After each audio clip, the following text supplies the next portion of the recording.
Okay, so last time we developed an understanding of the gravity model. And remember, the gravity model was Tij is equal to A times Yi times Yj all over Dij. And there's exponents floating around. But for the remainder of this class, I'm just going to assume that A, B, and C are all equal to 1. Right? So that I don't have to write these again. And it turns out that doesn't do too much to the model itself. It's still a fairly accurate one. If you want to get ultra precise, you have to change A, B, and C to numbers that are close to 1, but not certainly not 2 and certainly not 0.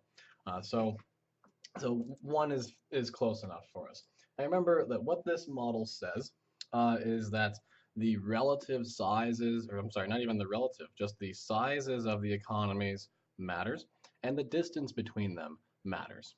Okay, and so what we have is a very straightforward and simple model that attempts to capture, sorry, there we go, some things that uh, go on in the world.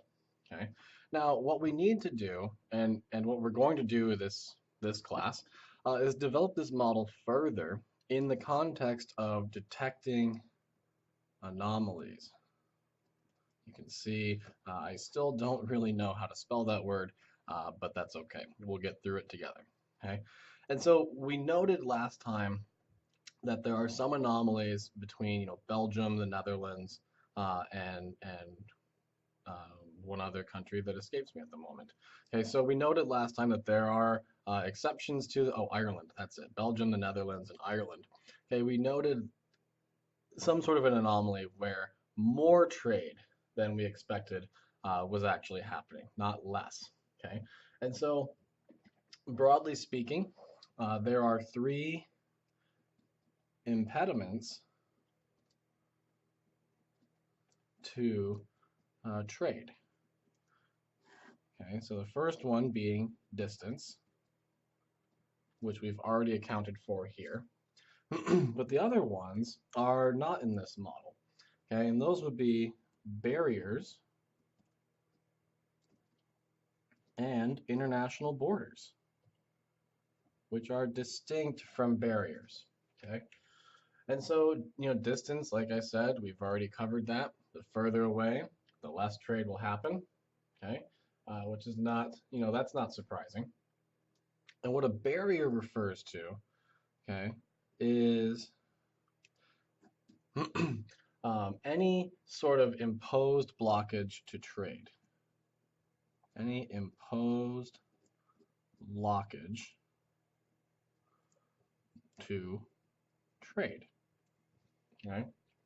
Now, most often, these are tariffs or quotas. Okay. And what we can do is we can use the gravity model to sort of discuss what would happen if we were to remove these barriers. So one thing we should note is that high tariffs or tariffs in general tend to restrict the observed amount of trade. Okay, but they don't change the theoretical amount of trade that could happen because notice there's nothing in here about tariffs. Okay, and so what these will do is they will reduce the observed amount of trade between two countries.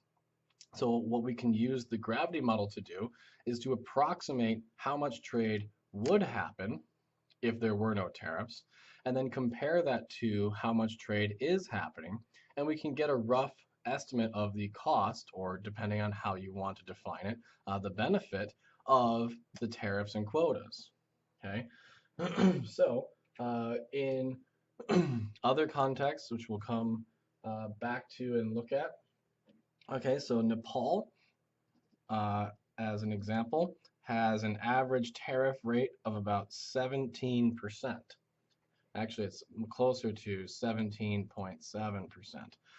Okay, so what this means is that all imported goods that come into Nepal have to pay a 17.7% tax, essentially. Because remember, a tariff If you remember from like a macro course or anything you've taken, a tariff is just a tax on imports. Okay, but we'll develop a theory of tariffs later on in the semester. Okay, so uh, what it is though is essentially a tax on imports. And in Nepal, that tax rate is about 17.7% on average. In the US, the average tariff rate is about 1.5%, which is significantly lower. Okay, so is it any surprise that the country of Nepal, even controlling for its relative size or its GDP, has significantly less international trade than the United States does, right? It shouldn't be too much of a surprise. Would you want to go to a store that charged 17.5% overhead, or would you rather go to a store that charged 1.5% overhead? Okay, so that part is not too big of a leap, right? We can use the gravity model as a way of figuring out where tariffs are. So if we see the volume of trade is relatively high, and we see a low amount of trade that's actually happening. So if the theory predicts a high amount and the world shows us a low amount, maybe there's a high tariff rate. And so we could investigate that country and figure out whether or not the tariff rate was too high, too low, or where it was. Okay, so we could use that. The other impediments that we're going to talk about are borders. Okay, so even if there's an agreement for completely free trade between two countries, there are still going to be borders between them, and those borders are going to be very relevant. Okay, so let's look at the US and Canada, and let's note that the state of Michigan, which is where I'm from, borders Canada. Okay, despite the fact that Michigan borders Canada, Michigan still trades more with the state of Ohio than they do with all of Ontario, which is a province in Canada. Okay, that it's the one that borders Michigan. So why is that? So why does Michigan trade more with Ohio than with Ontario, Canada? Okay, right? And this is particularly puzzling because in this case, the people of Canada speak English, right? So we know that our language will be comparable.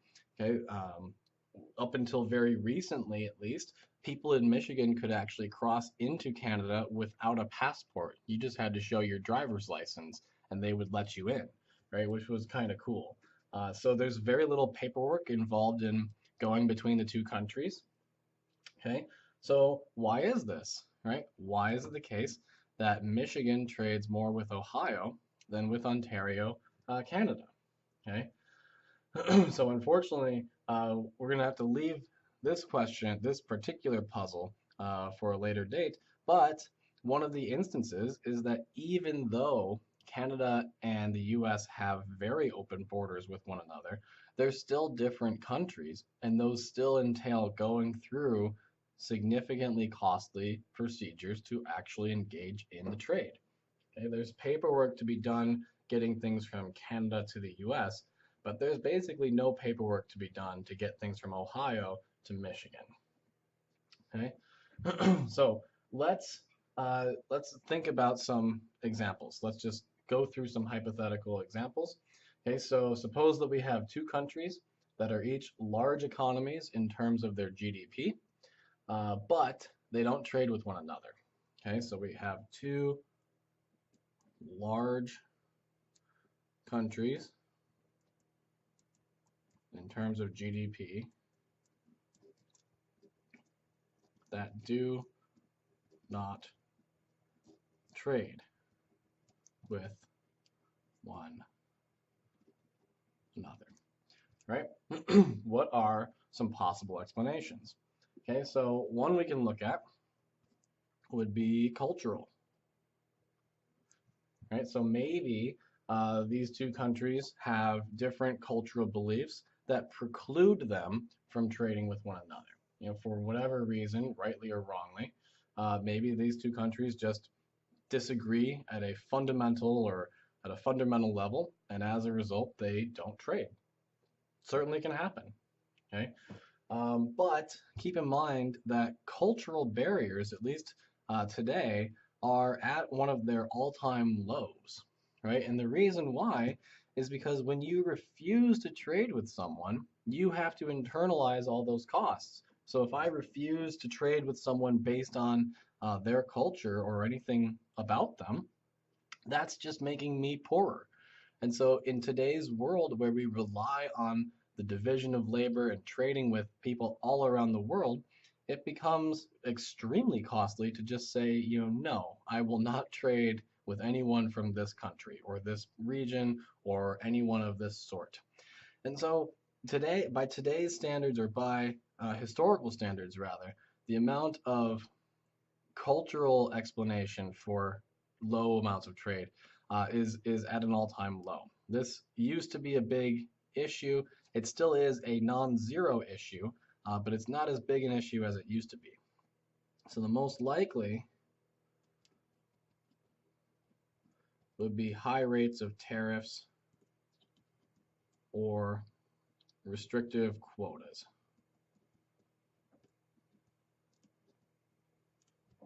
Okay. In other words, barriers.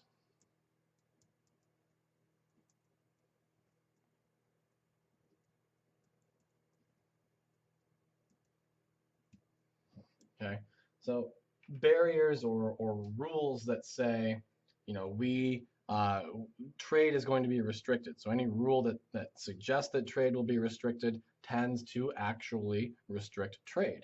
Okay, now this is not. So one thing, a methodological point that we should make about theories.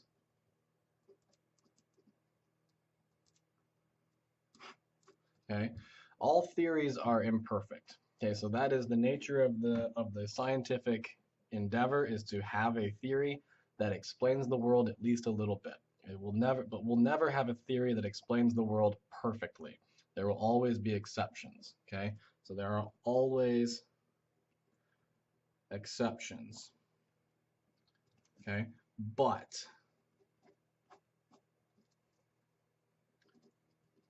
don't throw the theory away first. Okay, so what I mean by this is that a theory is something that predicts what the world should look like or gives us a sense of what should be happening.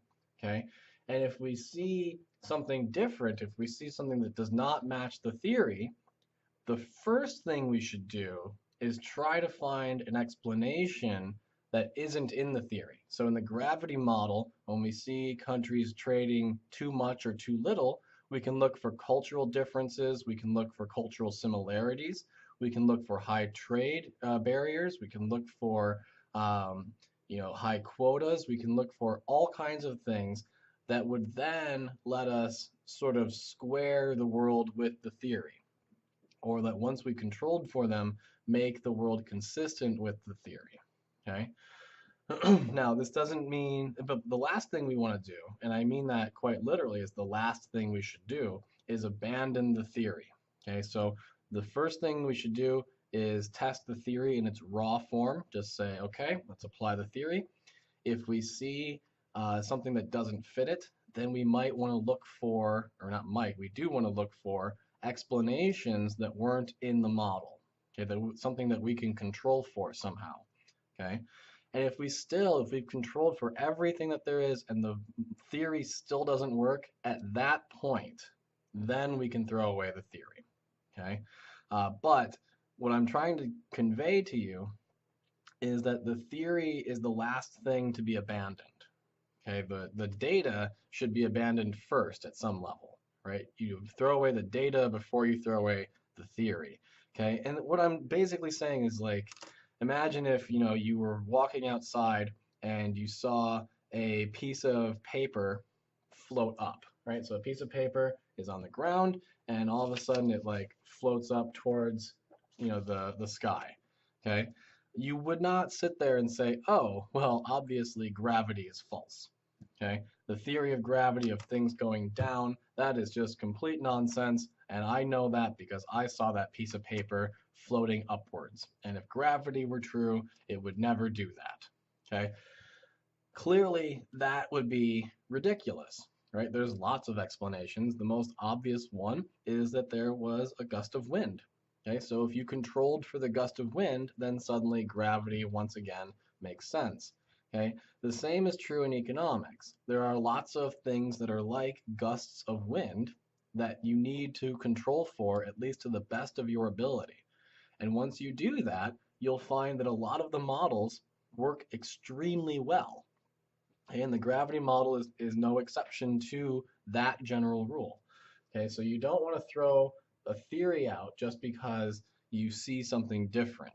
Okay, you want to try, that's the evidence that you need to sort of dig deeper, right? So that's the common phrase that I want you guys to have in mind is to dig deeper when the world doesn't match the theory, right? So when the world doesn't match the theory, you got to dig deeper. This doesn't mean that the world is wrong and the theory is right. It just says that if you want to tell me that if you want to tell someone that the theory is wrong, you have to exhaust all other explanations first. Okay? And until you do that, you cannot say the theory is wrong. That's the basic point. Okay? So always think you got to dig deeper, look harder, work harder, look more closely at the data, find as much evidence as you possibly can. And if you still think the theory is wrong, then you can say that. Okay? Now, let's think about a history of the world in terms of international trade.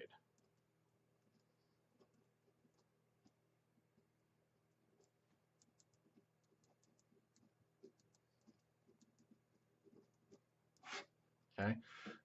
Imagine we're in the year 7. Okay? The year 7, do you think there's lots of international trade going on? Right? Probably not. Everybody's poor, right? There's very little means for travel between two places, right? The division of labor is extremely limited, right? So if you wanted to have clothes, you had to make your own clothes. If you wanted to have a house, you had to build your own house. If you wanted to have food, right, you had to grow it in your own farm.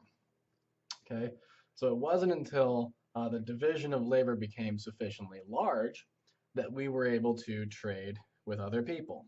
Okay, so uh, year 7, basically no or zero international trade. Okay, let's fast forward to today. Right, lots of international trade.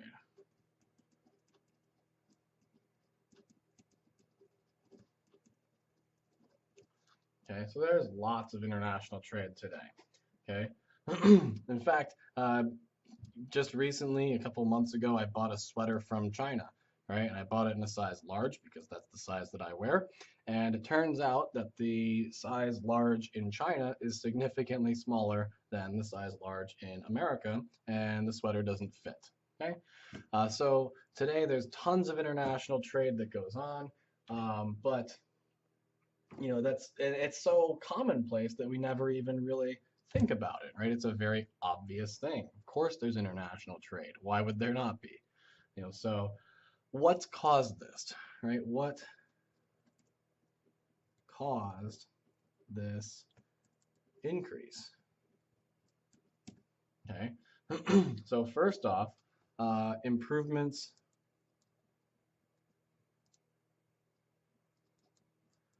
in technology and communication. Right? So like, here's my cell phone. This thing, through its magic, will let me communicate with people all around the world, right? In fact, I've been using this thing to talk to people in New Zealand for the last week and a half or so. which to me is an incredible thing. And we were able to do it, instantaneously, right? Without, I mean, you just push a couple buttons or tap a couple places on the screen, and all of a sudden you are connected instantaneously to a person in New Zealand, which in my case is on almost quite literally the opposite side of the world, right? That is a tremendous thing. Even 50 years ago, such technology would be absurd. In fact, I can even use this thing to video chat with people, right? Which is just, I mean, the idea of it, even of that, even 20 years ago, right, would be, absurd. I remember being a kid and seeing, video calls and everything on like Star Trek and thinking, oh, ha ha ha, ha, what an amazing thing. That would be so cool. Today it happens. We can do it very, very easily.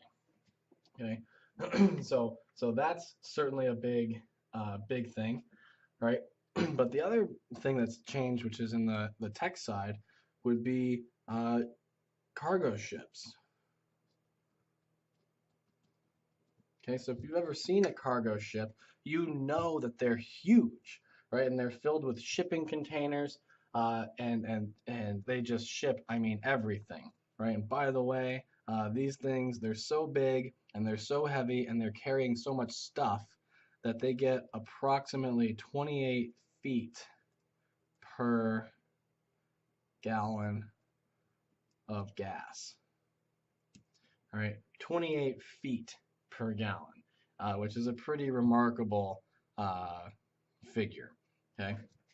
Now, to evidence this, we can think about the importance of shipping for international trade. There's a great book by a guy named Mark Levinson called The Box: How the Shipping Container Made the World Smaller and the World Economy Bigger. All right, this is the second edition at least. It's a fantastic book, but you can see, I mean, it's over 300 pages long, right? And it's all about a shipping container. Okay, so it's a tremendous book. It's a tremendous accomplishment for Professor Levinson, and he should be very proud of it. But it's evidence of just how simple things like a box or the shipping container is tremendously important for the world. Okay, so now, excuse me, let's get into some of the sources of this. So we've basically had two waves of globalization, right? Or things that shrank the world. All right, and I don't mean the world is literally smaller. I just mean that it's now easier to get things around the world than it has ever been. Okay, so the first one would be the railroad and the telegraph and steamships. Okay, these technologies made it much easier for us to get all around the world. So the railroad made crossing at least in the U.S. example, it made crossing from the East Coast to the West Coast, a weekend trip. You could get it done in a couple of days versus a couple of months, as was custom, by horse-drawn carriage or walking.